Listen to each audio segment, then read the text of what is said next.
Hey, what is up, everyone? This morning on this Monday, I am Shill number one. I am with Shill number two and Shill number three. How's it going, guys? It's going good. Good. Yeah, good weekend. How was your weekend, Kyle? Good weekend. I just hung out, did a lot of video watching or video making, and watched a lot of people at D23. Our friend Chris Riley was there representing the X-Men crew pretty much, and it looked pretty fun. It looked cool. We'll talk about D23 a little bit later in this episode. Adam, how's it going this week? Going good. Yeah, you know what? It's one of those Mondays. I was just saying because the kids went back to school, and it's just a little more tired than normal. But this is always a good little break to the Monday, so I can start talking about some things I'm more interested in. So there you go. Curious to see what you guys have in store. Yeah, well, absolutely. Now, if I may, I just noticed this, and speaking of shills and appreciation, is I noticed that in our awesome little countdown video that you made, Kyle, you have these super flattering videos of Adam and I speaking on camera, but there's none of you. Curiously, you were missing from the countdown video. No, there's one of me interviewing a Spider-Man, I think. Yeah. Yeah. I think there was an Yeah, you're on not ground, sitting on at a coverage. Yeah, do we need to have you as like a field reporter so that we can stand back to you in the studio? Yeah, we need that. One day at a con, we'll try that live and probably fail from a technical standpoint at least. It's what we do best. It's what we do best here.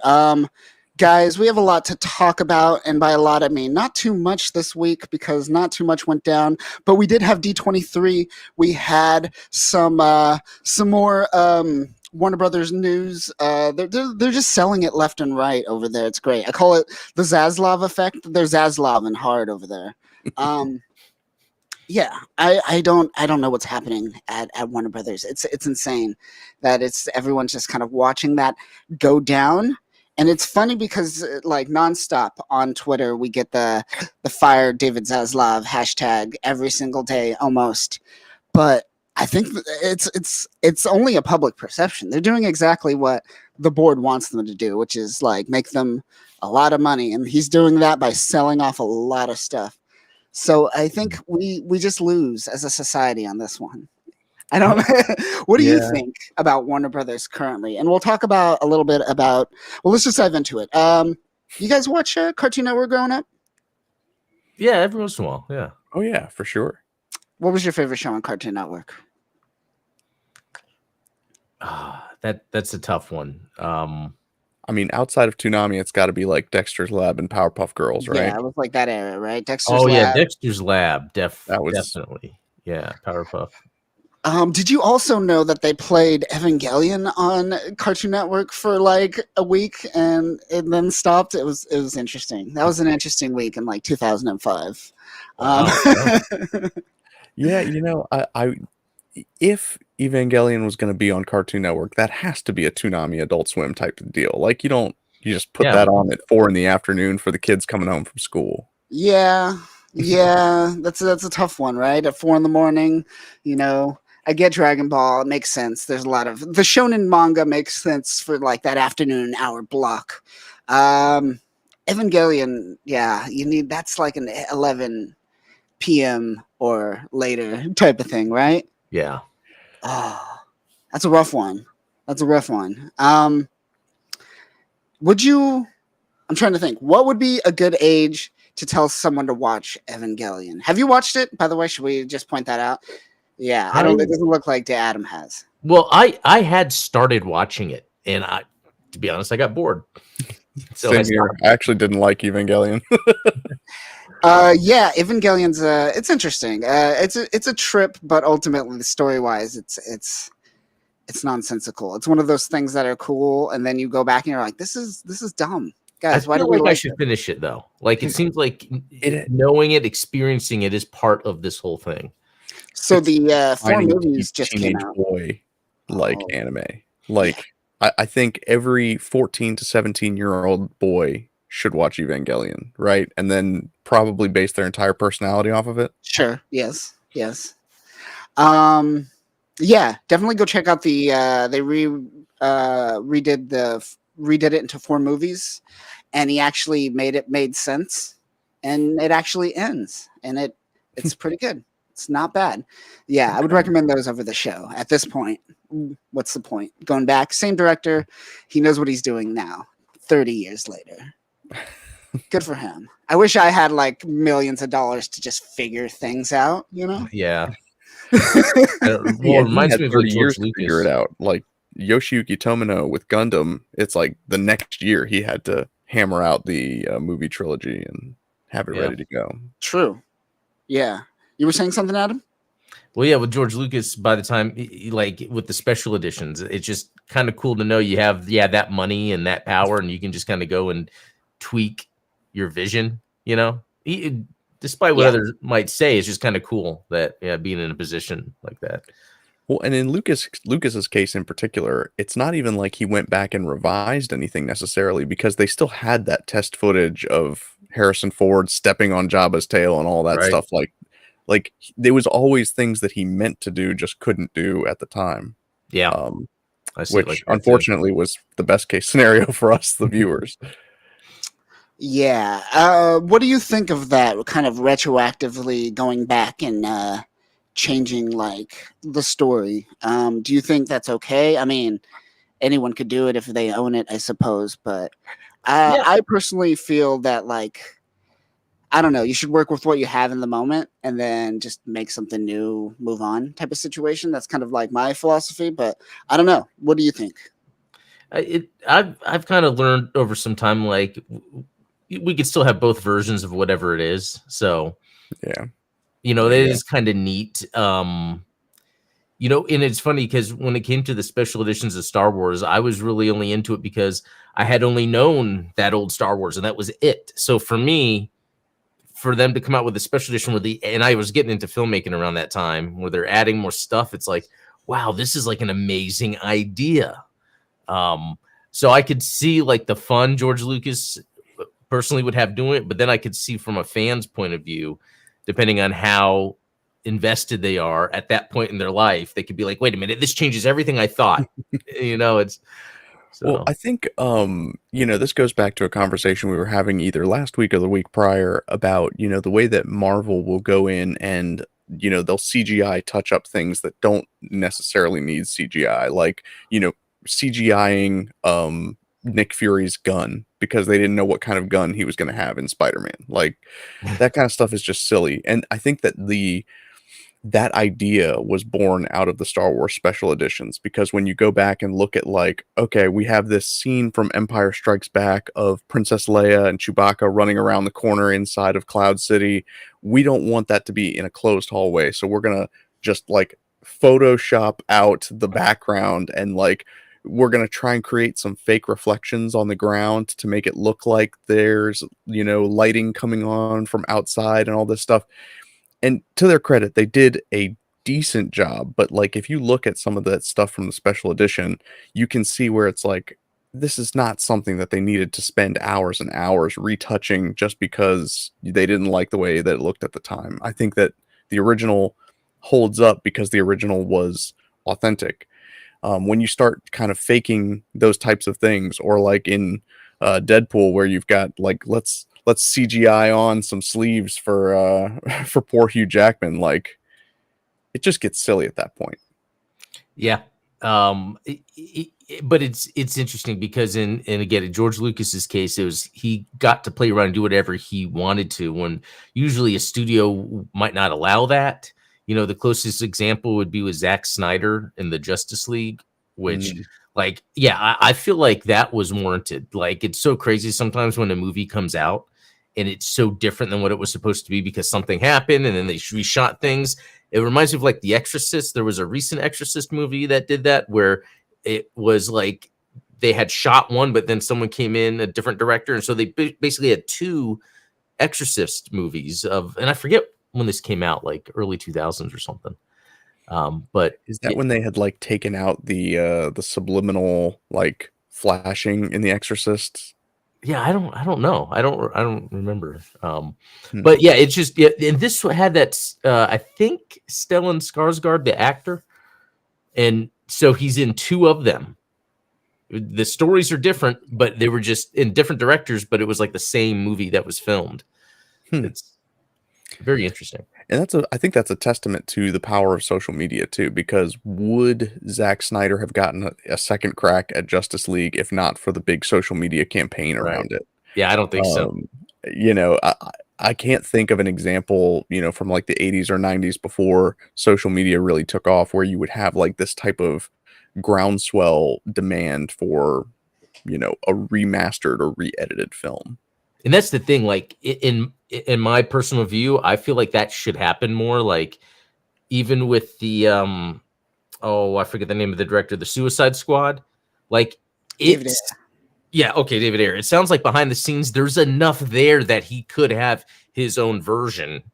Because I can see where in Warner Brothers, like you were just talking about earlier, Kyle, that's like the best example where Warner Brothers has like an idea and they get a good visionary for it, but then they come in and they're like, no, no, no, let's change all this, let's do all this, and then they don't give anything a chance, and then and it's funny because I was talking about this with the Warner Brothers video games because they want to like sell off the IP for Yep. making the game, and it's like out of all companies, Warner Brothers has like the best IP and developers to be making the best stuff, and they can't even do it.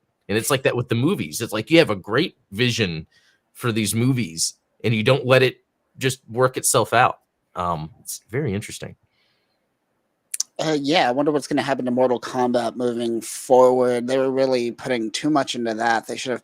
Well, no, they put it into that. What was that fighter game? The Warner Brothers fight, like all the fighter Pete Oh characters, yeah, Multiverse. multiverses. multiverse. Super Saiyan Shaggy didn't pay off, I guess, man. But Oh, that's an interesting one because knowing video games, if anything, that would be the game to have gotten canceled. And it didn't. It was out mm, even a year ago as a beta. Like Yeah. for some reason, like they really believe in this game. See, that's the thing. They can believe in something strongly and it will work, like multiverses. yeah.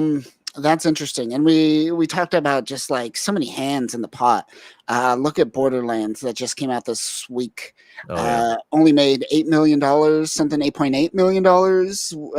Cost Mm. over $100 million to make. And I think it was Tim Roth or Eli Roth who directed it, and Tim, the dude who did the first Deadpool, the latest. Miller? Tim Miller, yes, Tim Miller did like pickups on it and some other stuff. Mm. And the Yeah. writer, there's like a random writer that's credited. That's a fake name or something. No one's taking credit for it. When the writer doesn't take credit, that's bad.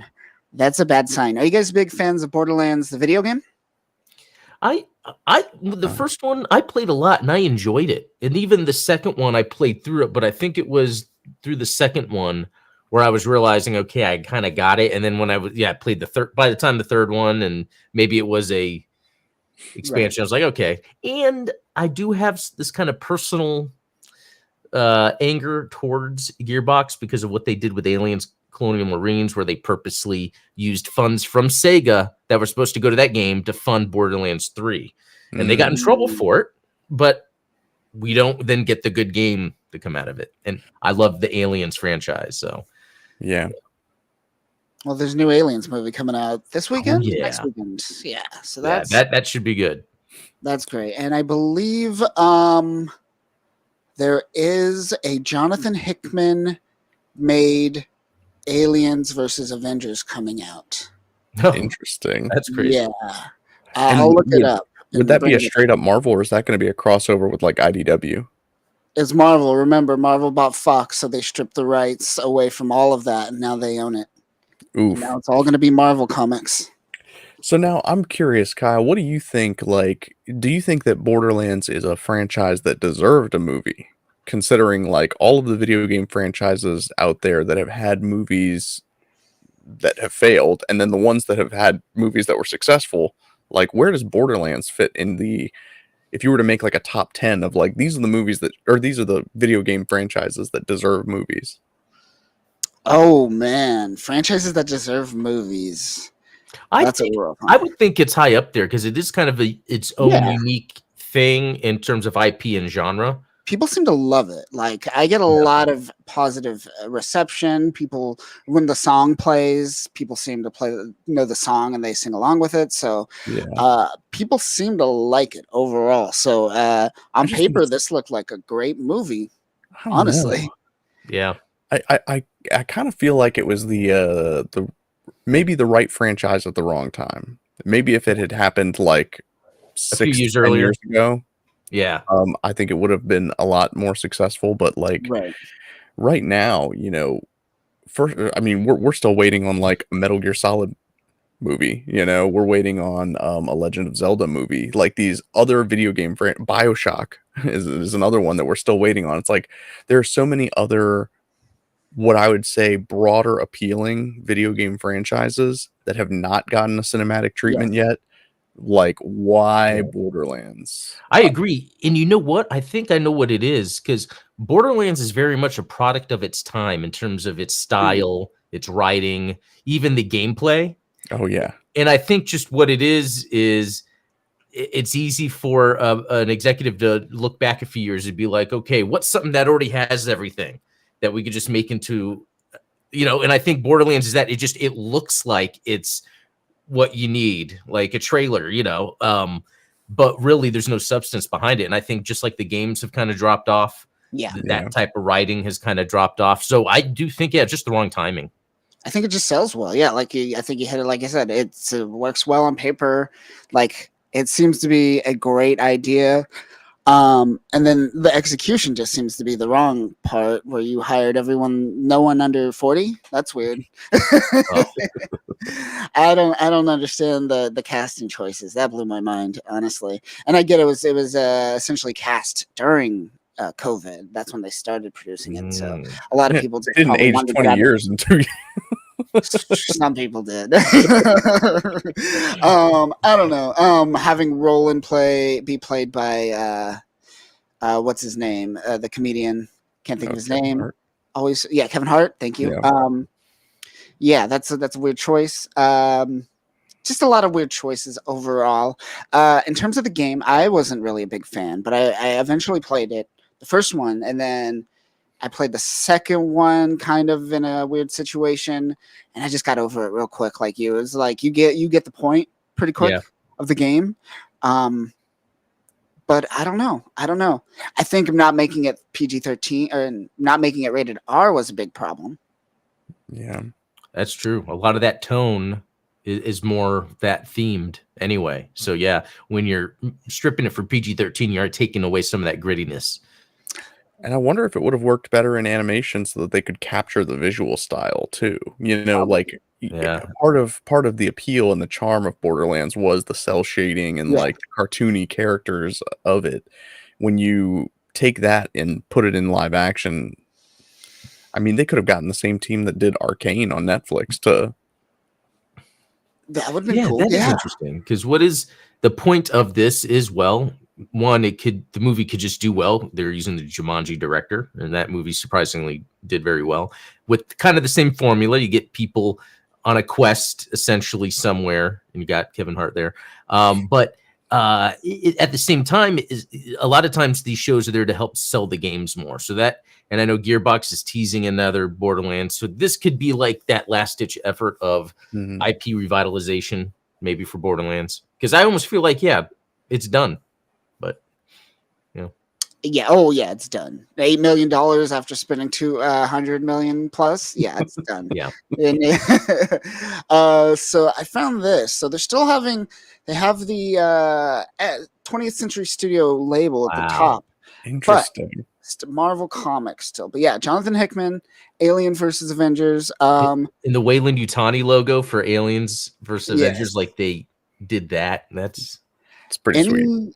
Any other situation, I would write this off, but it's Jonathan Hickman, so I definitely would check it out. He's kind of killing it this year with this. He revitalized Ultimate Spider-Man, and he did the new Ultimates run. He's kind of having another revitalization. You give him anything, and he'll make it work. He's the reason why X-Men became popular again. I think they should do Aliens versus Predator versus Blade. That you is go. the thing you do. Yeah. There you go. Yeah, he has to bring Blade in. I mean, Blade's been on the Avengers a couple times, so they could bring Blade in. It can happen. We can make this happen. Having think of the dance club scene, except it's Blade and a bunch of aliens. He just has to watch out for the acid, but that would just be sick. And then I just love the idea of throwing in the Predator for good measure. It's like the Predator's like, damn, this guy can take out some aliens. Let's go take him out. So then Blade fighting a Predator would be badass. So what would be your top 3 choices if you were to be able to greenlight a movie based off of a video game? What would be one of your choices? Let's just say top 1. We'll go with first choice. What would you choose? You know what? I would say Halo, because the potential to do it right and it be awesome. It's the idea is if you do it right, you could give people an amazing spectacle. Even if a lot of it has just the tropes we see in a lot of other sci-fi, there's just a lot of cool stuff there for a broad audience.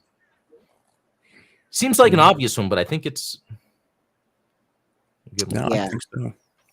What about you, Steven? I don't know. I'm kind of split. I would have to be either Metal Gear Solid or Mass Effect.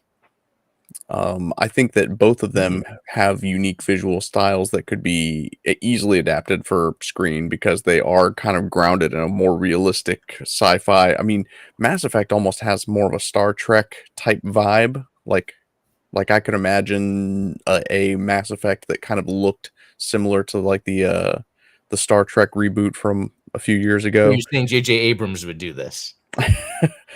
I'm not going to put him in it just because, I don't think we need a mystery box. Well, I guess technically Mass Effect is all about a mystery box, isn't it? Like, Adam, I don't think you played through it. Kyle, did you play through the first Mass Effect game?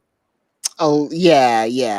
I mean, it definitely does have the JJ formula, so maybe he needs to do it. Mystery, yeah.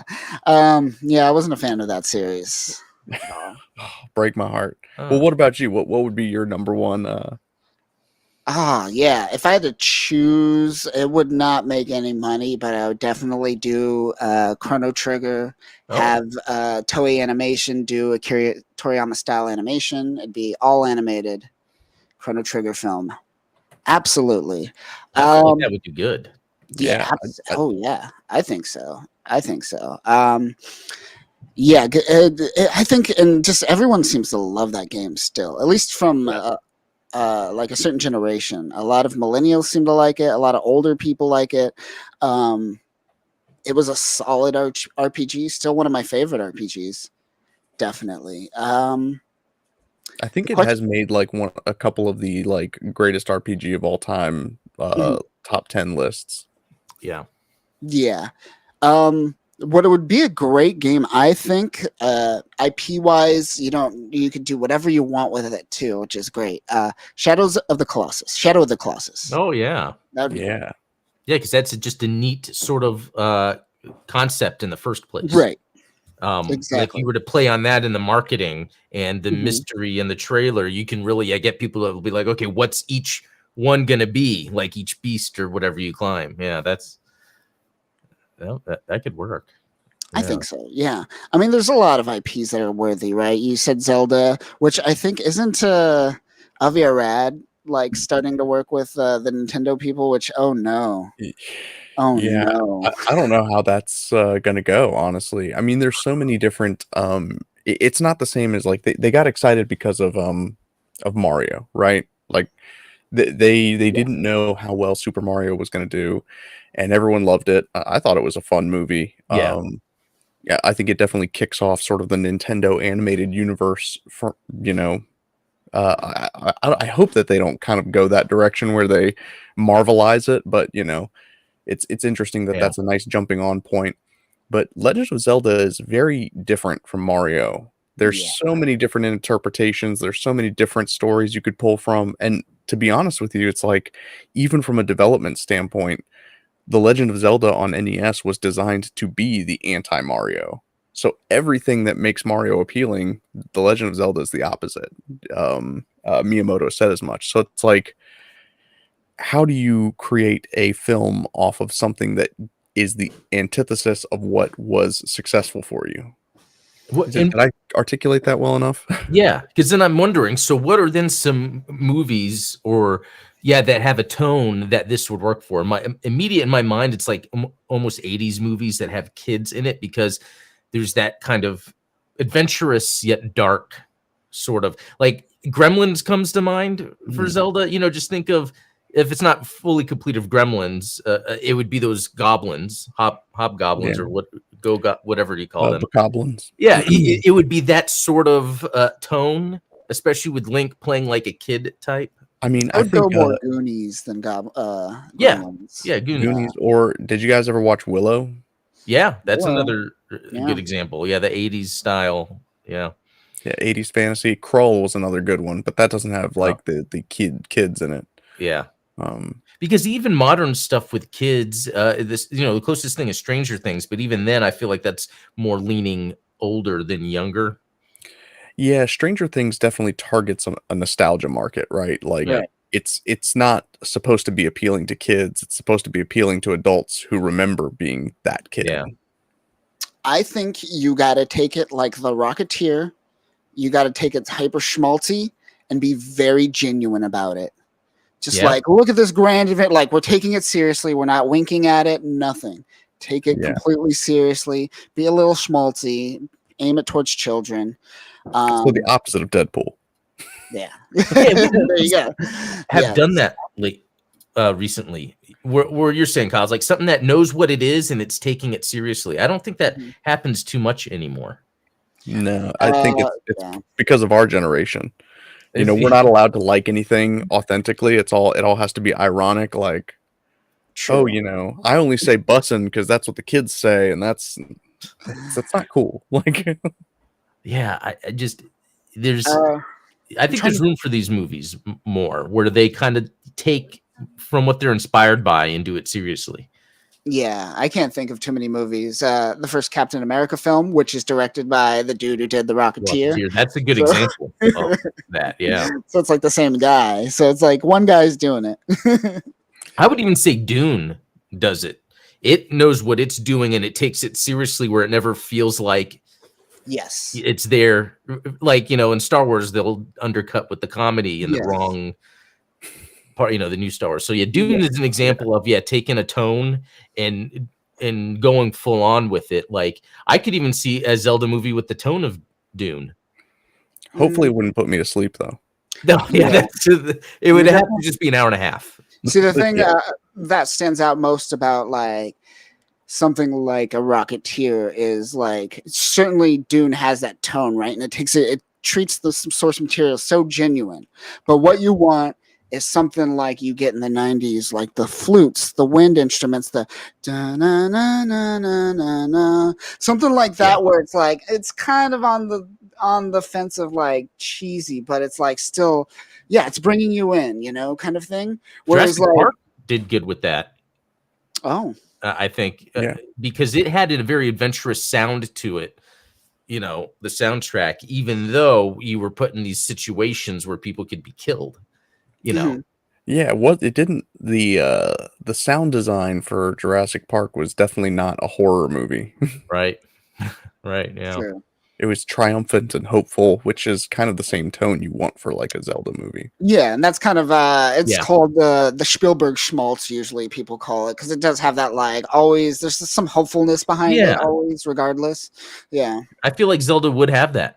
Yeah, definitely. But while at the same time, kind of being like that Goonies thing we were just talking about, kind of balancing the whole like scary with adventure.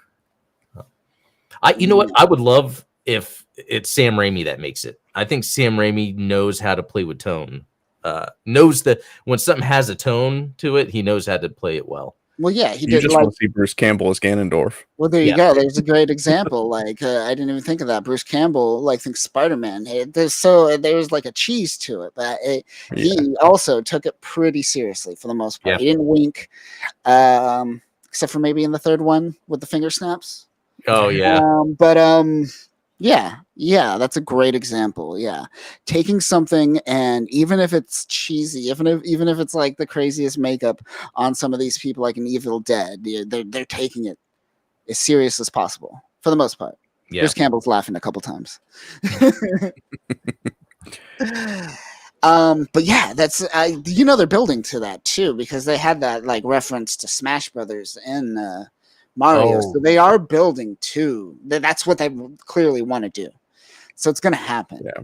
I've heard when they've talked about what it could be about, they've mentioned pulling characters from other Nintendo franchises and all that. So yeah, it'd be interesting if they have a Smash Brothers movie and then they have the Zelda movie, and then do they use the same link for the crossover Smash Brothers, or do they come up with a different one? That'd be interesting to see where they go. And if you're going to make a Smash Brothers movie, that means you got to be consistent in terms of your characters. But I feel like a Link movie would have, like you said, kind of more of a serious art style compared to like a Mario would be a little different. Are we all going for like these soft edges like in Smash Brothers, or are we going to mix it up? And if we're not mixing it up, are we just going to get the same thing over and over again? Yeah, it's interesting what they'll do with all these Nintendo franchises.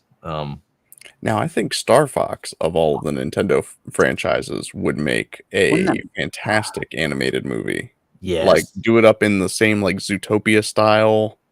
Yes. Yeah. Oh, yeah. Such a simple story, right? You got this guy who's just lost his father. Spoiler alert, still kind of alive. Is he? I don't know. He's like a ghost. Who knows? I don't know. It doesn't matter.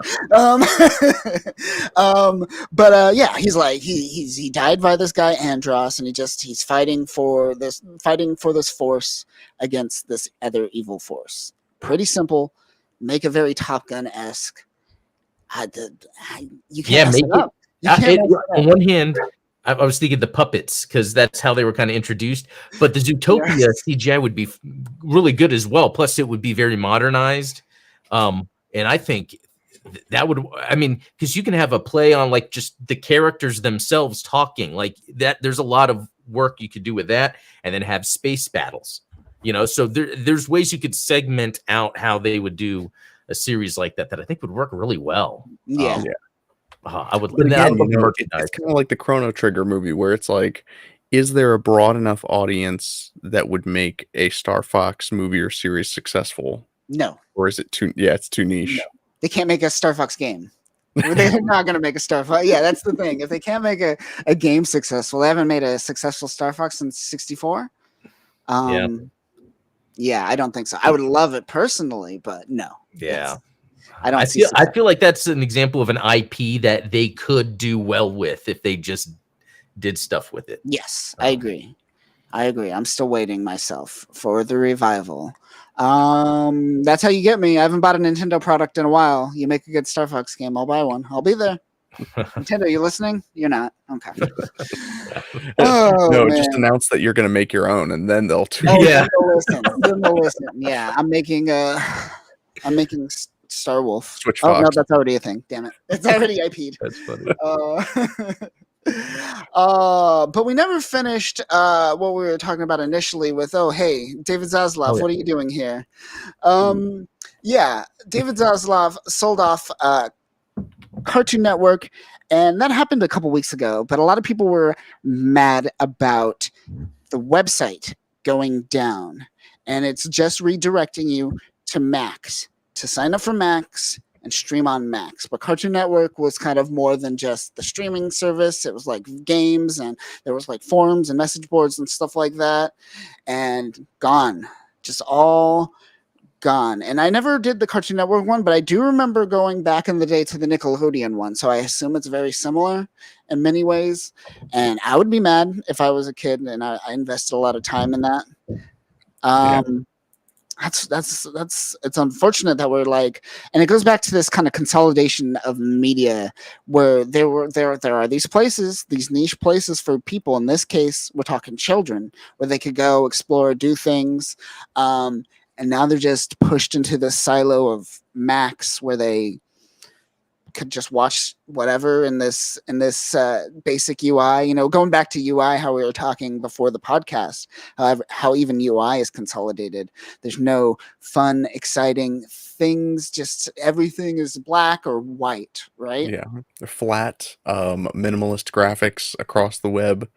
And actually, this kind of touches on something we were talking about on my show last week, which was, the Stop Killing Games movement. Is there a similar push, and why is there not a similar push for keeping websites active past their end of life date, right? Like, Right. if you have web forums and things like that that you can just switch off at the drop of a hat, you know, man, there's just no ownership anymore of anything. Yeah, There like really isn't. we might have talked about it, but Game Informer, how that got shut down, and they immediately magazine website shut down. Yeah. Yeah, and it's like we were saying last week. Is the whole thing with the regulations and all that? It's like, what's And the answer? there's definitely like what's the website that takes archive.org, right? Yeah. So there's snapshots, and there's the Internet Archive that takes snapshots as well. So they Mhm. exist, but Yeah. they don't take snapshots of everything, and Well, things fall and then under now it's no longer interactive. Like, you can't go to those forums and post there and interact with other people that you used to. It's like that would require actually, turning over the data that if someone wanted to start like a fan server Mhm. that supported these websites, posthumously, that would require that, some of that data be turned over.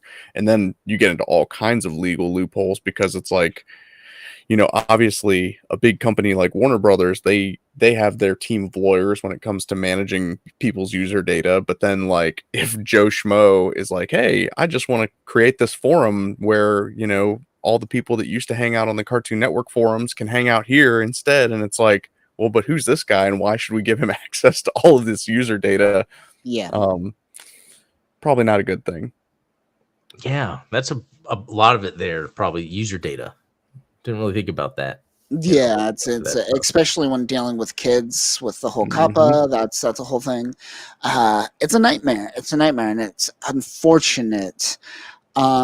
It reminds me of essentially silent films, like how 90% of silent films are gone. The majority of them just Yeah. gone for the most part. And like I don't like a lot of silent films, but one of my favorite is Metropolis. I don't know if you've ever seen Metropolis. Yeah. And like Familiar with about like 15 years ago, they just recently found a new cut. There's new stuff in it that no one's ever seen before, and they Wow. added it to it. So like there's stuff that are lost, and people are reviving it constantly. And that's people like pirates. People hate pirates, but they're doing more work at archiving than some people out there that are working for these companies. So I don't know. I I would assume that when the internet started, there was a sense of permanence, right? Almost like it'll be there forever. We have it. Yeah. But I think that's going away now. I don't think there's that permanence that once was. Which is so weird, because I feel like depending on what the conversation is about, it's always the extremes of like, Mhm. whatever you put on the internet stays there forever. So watch out what you post on the internet. But Yeah. on the flip True. side, we have seen where things actually get removed completely from the internet. So it's almost like you just never know. You really couldn't. So Yeah, I don't know what. Yeah, and there's really a scraping. I mean, that's essentially how Google was created to begin with. They just collected data, right? So maybe we need a new Google that's scraping. But now there's so many tools to prevent from scraping. Everything's hidden behind an API now, so you can't even access things anymore. Uh, I don't know. And going back to the permanence of it all, that was also created when we were just doing websites in HTML. This was even before like CSS or even JavaScript, where like you could do crazy, pretty much anything with JavaScript on a web page. And that was easier to save. You could literally control save in your browser and save that whole website when it is HTML. Yeah. Yeah. Well, and it kind of it reminds me of that. Have you heard of that kind of social phenomenon that happens when, like, someone's getting mugged or something like that, and tons of people hear the event happening, and everyone assumes that someone else is going to call the police or Yes. intervene, and so nobody does anything. Hmm. I think that the permanence of the internet was a false promise based on that same social phenomenon where it's like, I don't have to archive this. I don't have to save this myself. I don't need to keep my physical copy because someone out there will surely always have one for me. And Yes. it's like that same social phenomenon has translated digitally to where now, like you said, there are just certain things that are just no longer in existence because everyone assumed that someone else was going to take care of it. Yeah, that's very interesting. That reminds me of through my years of, buying CDs, and then when it became to like burning CDs, I would then create a mass collection of MP3s and collect it over the years. And then I eventually sold my CDs, and then eventually didn't keep up with the hard drive space because I could just stream everything. And so I slowly decoupled myself from all of my own music that I owned. And now if something was to happen, streaming service was to go down, there's no way to access some music digitally, I wouldn't have that archive anymore that I once did. And that's actually kind of valuable. It's interesting. You want to see something interesting? Speaking of CDs, I just found this. It's on my desk. This is the last CD I ever bought. Oh, yeah. I'm talking Nami Tsunaki, Gundam Seed, Wow. 2004. Fantastic. Hell yeah. Whole thing. It has Believe. We got Realize. We got a lot more in here, man. And still This in is the great. jewel case, too. Still in the jewel case, yeah. Well, Kyle, I'm Yes. about to one up you. Oh, shoot. Okay. All right. Wait, should I grab it? Do I Do have it. Yeah, hold on. All right, this is the soundtrack to G Savior that was released this year. Oh my god. Oh, that's great that they actually released a CD. Yeah, I know. That's crazy. I know, it's so crazy. Well, I do not have something that I'm going to pull out. That's, No, my binder full of CDs is over on the bookshelf, and I don't want to mess with that right now. But yeah, I just thought that was funny. I found this and I was like, this is the last CD I think I've ever bought. And that was 20 years ago. I know, it's so crazy. Like, even from the G Saviors, like, not only is this the last CD I bought, why did I buy G Savior? It wasn't on the bingo card of life. But yeah, we get that a lot with like, especially Google. Google kills their products like crazy. Like this year, I think, I don't know if you've heard of this website, Killed by Google, where someone just keeps a track record of everything they kill. Yeah, I used to work for a company that had one of these jam boards. They were useless. The crazy one is Chromecast. Those little things were really cool. I mean, they're built into every TV now, but at a time, and now they have a new it's just it's to compete with Apple TV still, but instead of being something you just plug a dongle, it's like a little set top box oval thing. So it's interesting that like they're continuing down that line, but making it a more specific product. Yeah, and I don't know what do you think? I don't even think like right now we have like centralized servers. Everything's kind of like in one location. If anything happens to that location, if the electricity goes out, the server goes out.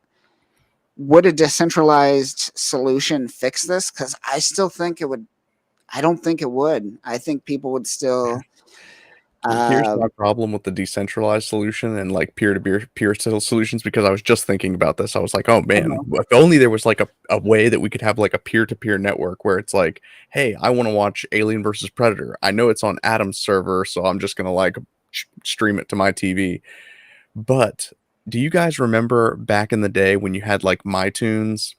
That was like really big when I was in college. And so like the dorm that I was living in, everyone was hooked into MyTunes, and so you could access everyone's iTunes library on the dorm floor, and we were all sharing music.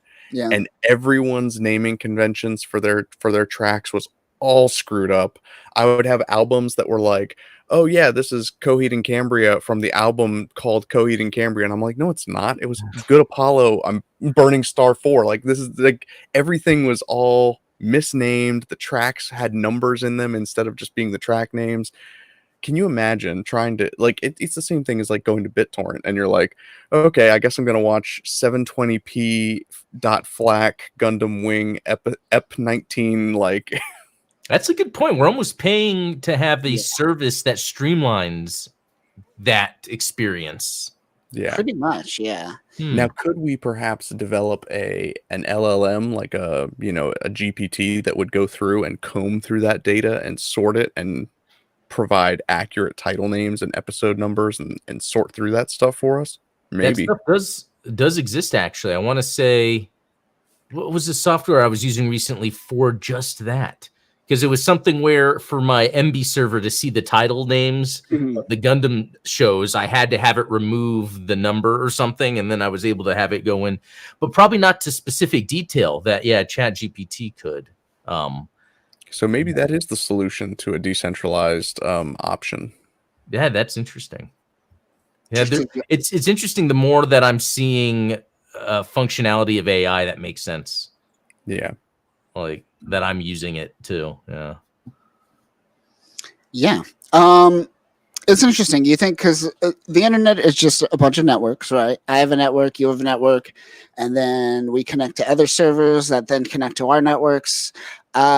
Ideally, like I would like to be able to have you connect, like you said, like connect to my server, watch stuff on my MB server, all the stuff that I have, or all the stuff that you have on yours. But it just is there's no solution, at least business wise, that's going in that direction, right? This like No, your of course own server, you're kind of a bespoke kind of in-house home lab solutions. It's all come to our cloud and we will provide you with that service, the software as a service, as we talked last time. Is I see like that like you said, like a tool that uses AI that uses that can find all your tracks, but is anyone collecting music to be able to do that now? Is there like enough people doing that these days outside of pirates? But then you have to like essentially admit that your software is kind of heading towards piracy, and then it's a gray zone. So I don't know. I don't know. That's the problem. Well, and I think it goes back to kind of the thing we were talking about last week when it comes to video games is once something is out of print, should there be legal protections around that IP, around that particular piece of media, right? I know that Disney loves throwing movies into their vault so that they can, kind of protect the integrity and the pricing of what those DVDs and Blu-rays are worth, so that they can say, "Hey, Cinderella's coming out of the vault again for the first time in 25 years," and sell a collector's edition and all that stuff. But like, some of this stuff is never going to get released again. I mean, there's certain movies. I think off the top of my head, I think a movie that I have not been able to find is a Korean film called Guns and Talks, one of my favorite movies when I was younger. And like, I can't find a copy of that anywhere now. And I know that they're never going to make more copies of it. So, at what point does it become okay to just to distribute that? Right. We're seeing that with or at least I see that with a lot of the kind of the fan translators. There's a lot of stuff. I'll bring up Trafalgar Log, Logan on. Check him out on Twitter. He's essentially revitalizing the Seed Astray manga, all of them. And when I was younger, I don't know if it was Zionic or someone, they did it. They did the fan translations for it. They're really hard to find from like 20 years ago. You can't find those. So Logan, this new translator, just went back and did it himself, did it all over again. And that's great because 20 years ago, I swear, the concept of you in Japan is like weird. So everyone thinks that if you say you in an angry way, it's like saying the F word. So everyone was just throwing the F word everywhere. And it's like, look at me, I'm edgy. And it's fuck this, fuck that. And I'm all like, damn, Goku's saying fuck a lot. What's happening here? Oh, wow. So I'm kind of glad it's gone for that reason. Yeah, But that's a good example, is that like one, language evolves, so we need to constantly be retranslating this. and two, it's disappearing over time. Like especially like certain pirated versions of things existed at a point. If you got it at that point, you're good. But like unless you're seeding it, unless you're uploading it, it doesn't exist. Well, and Which a is great interesting. example of that is the dubbed version of the Gundam movie trilogy that's on Oh, Archive, right? yeah. Like, that's and that's Yeah. the benefit of having a centralized place like archive.org that can keep that stuff and preserve it. But to your point, they're not always going to be there if people continue to sue them and accuse them of piracy when what they're doing is pretty much the opposite of that. Yeah. Um, yeah, that's the problem, right? Is that it's not even a piracy issue. It's a no one is distributing this issue, so I'm putting it in my hands. And if you want to call that piracy, I guess it's piracy, but you didn't care about 2 minutes ago. It's one of Right. those situations where they don't care until after you do it, which is Yeah. interesting most of the time. That's most Um, crimes, though. yeah. No, I kid. That's why I say that, like, the IP protections that people have are way too heavy in favor of the license holder. And we've seen people take advantage of that. I mean, Marvel has taken advantage of that to screw the original creators of a lot of their properties out of their rights. Yeah. And then they have, and now they're partnered with Disney. They continue to do the same thing. So, I think 70 years is probably a little too long Mhm. to protect rights like that. I think that if you are not producing something actively using an IP that you created, I don't know, what would you say, like 15, 20 years tops? Yeah, I don't know. But and it's the thing, you're gonna get the Fantastic Four effect, right? Where Fox holds on to it, and it's like, hey, we're losing this next year, and throw something together real quick and call it a Fantastic Four movie, I guess. Keep that Yeah, IP. true. That's what I'm afraid of. It's like you put this 15-year thing, and if you don't use it within these 15 years, someone will just come in and be like, hey, this is about to lapse. Let's make something. And it will be out of no passion. It'll just be out of let's keep it. Yeah.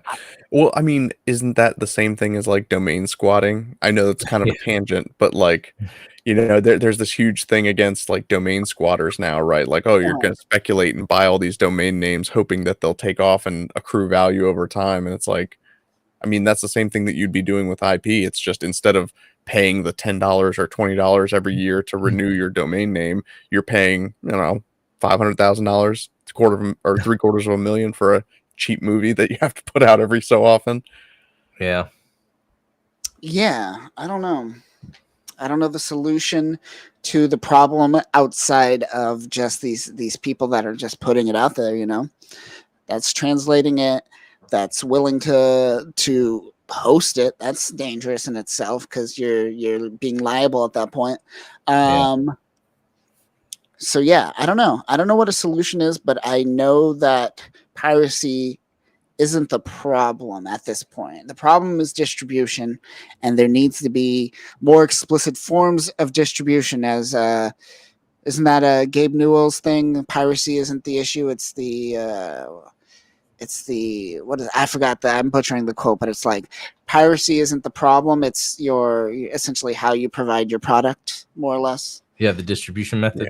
Yeah, Well, and Lewis Rossman has a great quote on that too, where it's like piracy only becomes acceptable when the pirate gets a better user experience than the paying customer. Yeah. And I find that that's a perfect, like, look, if I'm paying for a product, if yes, I'm paying for a service, if I don't get a better experience than the person who's stealing it, then why would I not steal it? yeah, And his example comes from like Netflix um, throttling their resolution to 720p when you're not using a specific set of hardware, a specific driver, specific like, hmm which is silly, you know? Or just it's crazy how Breath of the Wild can run 4K 60 FPS on a PC if you're Exactly. emulating it, but on a Switch, it doesn't run that great. Yeah, You know? it's insane. Yeah, something like these new handheld computers are just outperforming what the Switch is doing, and Yeah. that should be looked at. Japanese people, look at me, You're a shameful bunch. You should be shamed. You should be ashamed that this product came out and it outperformed your Nintendo Switch. You Yeah, the should be Switch ashamed. 2 better be good. Yeah, Nintendo Switch 2 Switch better be Pro. on the level of these little handhelds and whatnot. Yeah. I don't know. It's pride. It has to be like some pride thing. I don't know. Because why else would you be going this route of hand? Because at first it was about the experience, right? We don't want the graphics. It's not about the graphics. It's about the experience. And that's why we got kind of the Wii. We got all these things. But now that it's becoming more portable and portable, what is the experience at this point? Is it just portability? It is because their handheld market was competing, like the 3DS. Exactly. So that's why instead of having a separate like DS console, now they just have it where their main console is also the handheld. So they're not. Now, I will competing say with that the Switch battery life is fantastic that's compared to like some other handhelds so that that could do be part have. of what they're factoring in. And that, and but if, to your point, if that were their excuse, if they would come out and say that, that's not the same as saying like, oh, it's a philosophical reason. It's an art. It's an aesthetic choice that we, decide to throttle performance. Yeah, just say it like it is. Yeah, it's They true. never will though. Yeah. Unfortunately. Yeah. Let's wrap it up with the final topic of Google becoming a monopoly. Finally, do you think this? A lot of people are speculating that this might cause Google to sell off some things, some little assets. One of those assets might be YouTube. And if that sells off, what could that mean for the future of YouTubers? Would that end and would that kill the product if Google doesn't have it? Is Google responsible for the people getting paid, or is it essentially the service they're providing? And can someone else provide that service and provide it better? Well, I would think it's mainly the advertising. So if there's places where advertisers know that they're going to get eyes, they're going to pay, so I think since YouTube is so useful, I mean, it could only exist due to the power of Google's monopoly, and maybe the infrastructure won't be there. They're going to have to charge advertisers more, maybe, or something, and then that's going to cause advertisers to be more selective, and then, who knows? Well, and it's worth noting that the only reason Google acquired YouTube in the first place, because YouTube for them is actually a loss leader. They don't make any money off of YouTube advertising. They use YouTube to feed their AIs. Like, I mean, billions and billions of hours of content that they have fed into AI models. Is there anything more that they could get from YouTube, or is it kind of like, all right, I think we've got all the data we need. We're happy to just collect data on searches now. That's a good point, because then what if that's the buyer is someone that's looking to maybe bolster their AI initiative? So having that vast library or access to videos with YouTube, that could then make it to where that becomes a hot topic for selling. Potentially. But could it be things unrelated to YouTube? Just wherever else Google has business? I don't know. True. Yeah, they have a lot. I don't know what do they sell? Pixels. Pixels are doing okay, I guess. Yeah, they got the phones. Yeah, some hardware. They even do the car stuff. Are they still doing like LiDAR? Waymo? No, Waymo already split off into something okay. else. So they're their own thing. What else did they have? They had Stadia for a while. They're like cloud-based gaming. They killed that off. I'm trying to think what they have now, though, product-wise. What, Maps, Gmail, Calendar, that's Yeah. their core products. I think they would probably keep their core products. They might sell off the Google Docs sheets and slides like as like a Google Office. You know what I mean? Like because the only reason that stuff is even popular is because they were the first like cloud-based version of Microsoft Office, right? Yeah. So if you could imagine them selling that off to, I don't know who they would sell it to, but that would be an easy thing for them to unplug from all of their algorithms. They could just strip it out of Gmail, strip it out of the Google Drive and all that stuff. Is Niantic still owned by Google? I know they were at one point. Oh. They did what is it? They do the Pokemon Go. Pokemon Go. And yeah, that's interesting. Yeah, because So the they Google can sell Maps them? integration. But then I wonder, like, is the point here to split off all the Google related stuff to data collection? It's a good question. I would imagine they would consolidate all data collection and keep it as Google. And then any of their product-based services, they would spin off into something else, I would imagine. Just whatever they need to not be a monopoly anymore, which maybe they don't even care. Maybe they want to be a monopoly at this point, but then the government's going to start coming after. Maybe they won't. I don't know. The government doesn't do a lot of things anymore. I mean, it's kind of like that law that was passed that was like, oh, well, healthcare procedures, they have to disclose prices on their website or else they have to pay a fine. And it's like, well, most of them just pay the fine because it's something like $1,200 a year. Exactly. I think that because was there really any significant bust up that happened to Microsoft when they were in antitrust trouble in the 90s? I'm trying to think. No, not really. Nothing. You definitely don't have anything quite the same as like the big AT&T split, right, where it's like, oh, we got to cut Bell South and right. Yeah, Microsoft, it was like making it where this product wouldn't show up as like a default product to use, like Internet Explorer, for instance. I think one of the things were how the operating system showed. Oh, that's a recent internet, or that's a recent Microsoft drama. Yeah. I don't know. I don't have a solution. That should be the name of this podcast. I don't know. I'm going to talk about it. Yeah. Kyle asks a question like that. Forky. I don't know. Right. But I think that's a lot of people who claim to have the solutions. You have to be wary of them because typically their solutions don't factor in every possible nuance of the problem, right? Yeah. That's always a problem, right? And it's kind of navigating kind of like how much data do you take in before you take action, or should you just take action and accept the repercussions? There's a line. There's certainly a line there. Maybe we'll cross it one day. Let's wrap this up, guys. Shill number 1. Do you have any thing you want to promote for this week? I'll let you decide who Shill number 1 is. Yeah, you can go to adamblue.com to see some of my latest stuff. I did a review of the Gundam Crocs. Oh my God. Hold on. I want to bring that up. No, we're not done with this podcast. You got the Crocs. All right. Why? Because I got an email that said, hey, you left this in your cart.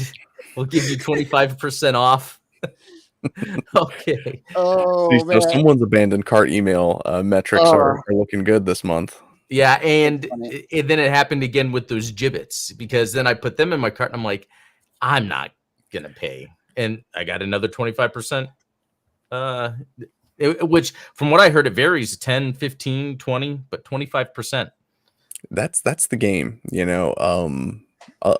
just gotta wait it out, and they will eventually cave and give you a coupon. No. You guys are talking about saving for Crocs. No, I'm not accepting this. Don't listen to them. This is unacceptable. No, but I gotta save money because I need you guys to look. Steven at 1000lines at Gmail, or Steven at 1000lines.com. Email me if you are on eBay and you see that they are selling the water tower from Warner Brothers, because as soon as Zaslav is selling that, I'm sure it's not bolted down. I will put a bid down for the water tower. I will take the remains of Wacko or Yakko. I don't want Dot. That'll be a little weird, right? But I'll just give me them. I'll do a taxidermy of them.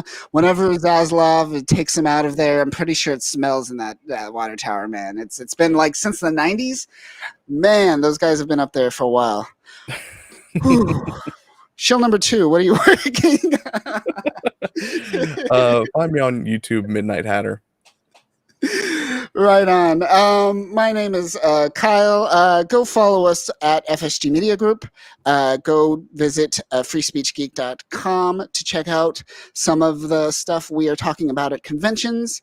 Go check out Simply New Type. We are talking a lot of Zeta Define and a little bit of Char's Deleted Affair this week. So go check that out.